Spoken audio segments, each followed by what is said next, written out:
আওয়ামী লীগের নেতৃত্বাধীন মহাজোট সরকার প্রথম মেয়াদে ক্ষমতায় আসার পর কক্সবাজার হয়ে মিয়ানমার সীমান্তবর্তী গুন্দুম পর্যন্ত রেললাইন স্থাপনের প্রক্রিয়া শুরু করে। একনেকে 18,034 কোটি 48 লাখ টাকার প্রকল্পটি অনুমোদন দেওয়া হয়।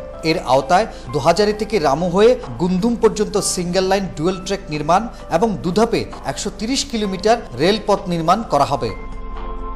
নতুন এই রুটে সাতকানিয়া, লোহাগাড়া, দুলহাজারা, চকরিয়া ঈদগাঁও, রামু, কক্সবাজার, উখিয়া এবং গুন্দুম পর্যন্ত থাকবে 9টি স্টেশন।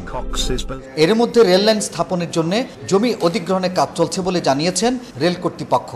কক্সবাজার গুন্দুম এটা হবে 129 কিলোমিটার, এটা রেল ট্র্যাক, জমি অধিগ্রহণের কাজ হচ্ছে। কক্সবাজার গুন্দুম এই রেল লাইন হবে।